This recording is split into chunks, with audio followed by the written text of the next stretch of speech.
¿Pensás hacerte un tatuaje? Decorar el traje con el que viniste al mundo es otro aporte a una historia de tatuajes de al menos 8000 años. Las momias tatuadas de todo el mundo dan fe de la universalidad de la modificación del cuerpo a través de los milenios y del hecho de que uno tendría que vivir con eso para siempre si la civilización no hubiese inventado el borrado láser. Una momia de la cultura chinchorro en el Perú pre-inca tiene un bigote tatuado en el labio superior. Otzi, la momia de los Alpes, tiene tatuajes de carbón en la columna vertebral, detrás de la rodilla y alrededor de los tobillos, proveniente quizá de una acupuntura temprana. La momia Munet, una sacerdotisa del Imperio Medio Egipcio, tiene tatuajes que se cree simbolizan la sexualidad y la fertilidad. Incluso más antiguas que las momias, hay figurillas de personas aparentemente tatuadas y herramientas usadas posiblemente para tatuar de decenas de miles de años. Los tatuajes no tienen un mismo origen histórico que sepamos, pero ¿por qué en inglés se los llama tattoos? La palabra es la aceptación en la anglosfera del tatao, una palabra polinesia usada en Tahití, donde el capitán James Cook desembarcó en 1769 y encontró hombres y mujeres muy tatuados. Los hallazgos de Cook y los tatuajes de su tripulación aumentaron el uso del tatuaje en detrimento de palabras anteriores como cicatrización, pintura y tinción, y desató una manía en la alta sociedad inglesa victoriana. Podríamos pensar que los victorianos tenían actitudes victorianas acerca de una cosa tan peligrosa, y podemos encontrar incluso prohibiciones del tatuaje en la historia.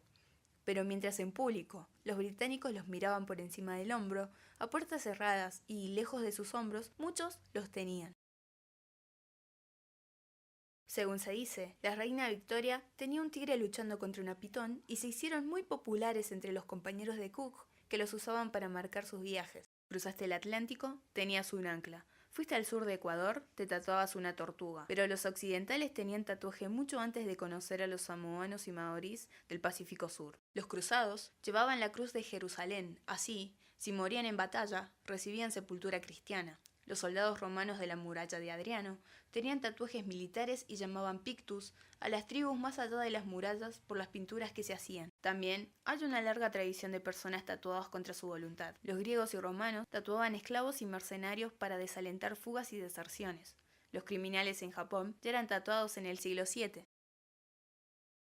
Más infame, los nazis tatuaban números en el pecho de los brazos de judíos y otros prisioneros en el campo de concentración de Auschwitz para identificar los cadáveres desnudos. Pero los tatuajes forzados a presos y marginados pueden cobrar otros significados ya que la gente redefine esos estados o la historia.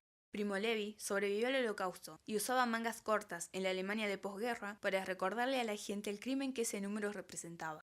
Hoy, algunos descendientes de sobrevivientes a ese crimen tienen los números de sus parientes tatuados en los brazos. La Torá tiene regla contra los tatuajes, pero ¿y si querés hacer indeleble lo que sentís que nunca debe ser olvidado?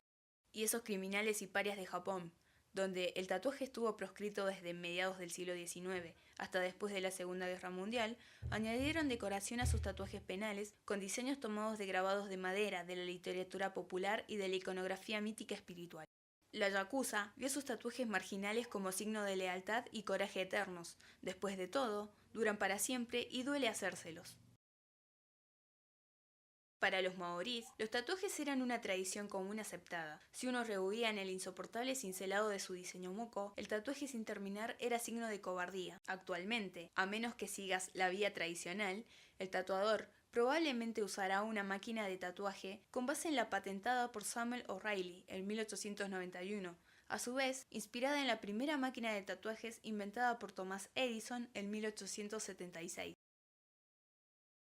Pero con la extensa historia del tatuaje y tantas opciones, ¿cuál hacerse? Es una expresión audaz de quién es uno o de quién uno quiere parecer. Como hijo de los tahitianos tatuados el naturalista a bordo del barco de Cook, todos están marcados en diferentes partes del cuerpo, de acuerdo tal vez a su humor o a diferentes circunstancias de sus vidas.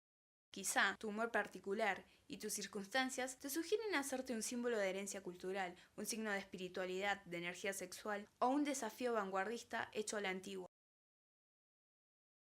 Un recuerdo de un gran logro, o de lo genial que crees se vería Hulk Hogan montando un rinoceronte, es tu forma de expresarte, tu cuerpo y por ende, tu decisión.